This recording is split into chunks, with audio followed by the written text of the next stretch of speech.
बाढ़ से संबंधित विषय को गंभीरता से लिया गया और क्योंकि गत वर्ष जो बाढ़ आई थी उससे किसानों का बहुत सारा नुकसान हुआ था।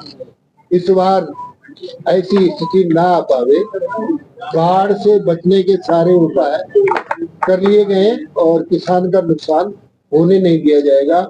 दूसरा, क्योंकि बरसात आने वाली है, मानसून अब आ जाएगी, तो संचारी रोग पशुओं में भी उत्पन्न होते हैं और मनुष्यों में भी उत्पन्न होते हैं। गंदगी भी रहती है, स्वच्छता रहनी चाहिए। तो संचारी रोगों के निदान के लिए पशुओं के लिए भी दवाइयों की उपलब्धता रहे और मनुष्यों में भी दवाइयों की उपलब्धता रहे, ऐसे निर्देश देने का काम किया गया है।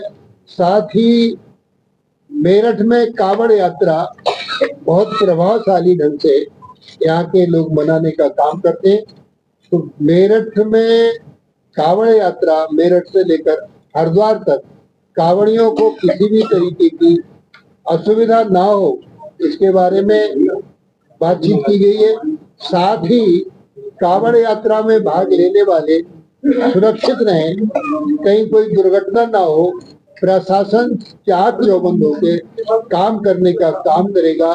दूसरा, जल शक्ति मिशन में जो अभी जनपद में कठिनाई है, पानी भी टोटियां वगैरह नहीं लगाई गई है, इसे लगाने के निर्देश दिए गए और जो सड़कें एकता तोड़ दिए गए हैं उन्हें ठीक करने का काम किया गया है और जो अवैध कॉलोनियां हैं उनको भी ठीक करने के बारे में मेरे द्वारा बताया गया है। साथ ही यहाँ जो गोचर भूमियां हैं उन्हें कब्जा से मुक्त कराकर चारा बुवाई करने का भी आदेश दिया गया। पशुपालन से किसान की आय में वृद्धि हो, इसके बारे में विभाग को निर्देशित किया गया है। जनपद में खेती, सिंचाई, उद्योग, श्रम कौशल ठीक से बढ़े, इसके प्रबंध करने के बारे में आज मीटिंग की गई। मंत्री जी, मेरा ये सवाल है, आपने समीक्षा बैठक भी करी होगी, आप करेंगे, बहुत से जिलों में समीक्षा बैठक हो भी चुकी है भारतीय जनता पार्टी के द्वारा। जो चुनाव हुए लोकसभा के, उसमें जो सीटें कम आई हैं उसको लेकर मंथन हो रहा है, चिंतन हो रहा है। मेरठ की अगर बात करें तो मेरठ में 6 बार मुख्यमंत्री का दौरा लगा, प्रधानमंत्री यहाँ से रुके हुए, लेकिन फिर भी 10,500 वोटों से जीत गई। वो भी तब जब राम का किरदार निभाने वाले को कैंडिडेट बनाया और राम में पूरा देश हो रखा था भारतीय जनता पार्टी के द्वारा। क्या चिंतन, क्या मंथन, क्या बैठक में होगा? देखिए, राजनीति में उतार चढ़ाव आते रहते, जनादेश का हम लोग सम्मान करते हैं और उच्च स्तर से इसकी समीक्षा भी हो रही है। आपके प्रश्न को गंभीरता से पार्टी ने लिया है, ये सभी के जहन में है, आपने कुछ अच्छा किया है, इसके लिए धन्यवाद देते हुए पार्टी ने निरंतरता में इन बातों को ध्यान में रखा और आगे आने वाले समय में सब ठीक है। अवैध दुकानें बहुत चल रही है, कार्यकर्ता बैठक में अफसरों को कोई दिशा निर्देश दिए गए कि मीट की जो अवैध दुकानें हैं उन पर कोई कार्रवाई हो।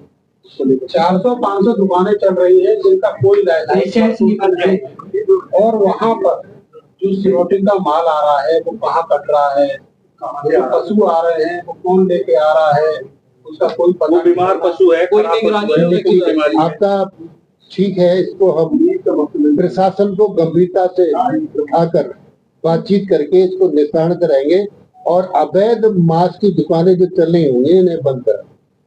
नगर निगम, आपने अभी कहा कि बारिश आएगी उसके बाद जल भराव की समस्या होती है, नगर निगम जो है वो सफाई करा रहा है।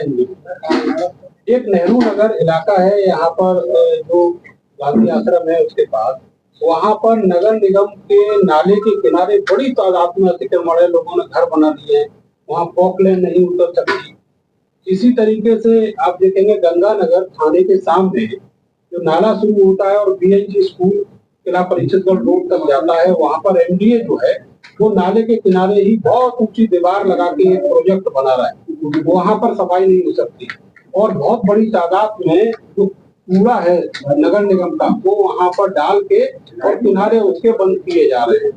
पानी उसमें कम से कम 40% शहर का पानी उसी नाले से आता है, उसकी सफाई कैसे होगी? बारिश में अगर वहाँ पर जल भराव होता है तो कितनी बड़ी आबादी उससे प्रभावित होगी। अब जल भराव नहीं होगा।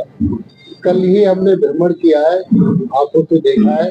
ये बात सही है कि जो नाले हैं उनमें पेड़ खड़े हैं, बहुत ज्यादा झाड़ झंकाड़ भी है, इन्हें काटने को कहा गया, काटेंगे भी। और जहाँ पे कहीं भी अतिक्रमण है उस अतिक्रमण को भी ठीक किया जाए। अच्छा सर, जो मीटिंग यहाँ पे आपने ली थी उसमें शिकायतों के बड़े अंबार थे। तमाम शिकायतें यहाँ पे कौन सी ऐसी बड़ी शिकायत है जिसपे आपकी तरफ से कहा गया है इसमें हम लोग ये करेंगे?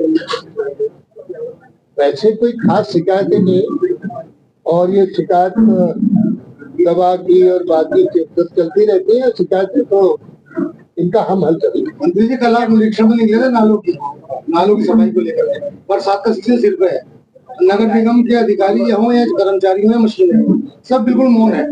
क्या पूरे शहर को दोबारा बाढ़ में डालने की व्यवस्था नहीं की क्या? तो बाढ़ के प्रबंध भी की है, और कल हमने स्वयं ही देखा है, सारी मशीनें काम करेंगी। और 30 जून तक, मेरा नंबर आप पे है, 30 जून तक मेरठ नगर के सभी नाले नालियां साफ सुथरे आपको दिखाई देंगे, बॉटम से लेकर टॉप तक। मंत्री जी, नालों को खोलकर पक्का करने की योजना है? नालों को खोलकर पक्का करने की योजना है? अभी तो अभी सफाई की बात कर रहे हैं। अच्छा सर, जैसे नीट परीक्षा है, आज कांग्रेस ने जगह जगह पूरे प्रदेश में प्रदर्शन किया, पूरे देश में। मेरठ में भी कलेक्ट्रेट पे कहा था और सीधा कहा कि युवाओं को रोजगार नहीं देना चाहते, इसलिए परीक्षा लीक करा देते हैं और शिक्षा मंत्री को इस्तीफा दे देना चाहिए। एनटीए पर भी तमाम सवाल उठाए हैं। आपको नहीं लग रहा कि बार बार जो एग्जाम है, परीक्षाएं लीक हो जाती है, रद्द हो जाती है, छात्रों का भविष्य भी अंधकार में है, परीक्षा 2 साल मेहनत करते हैं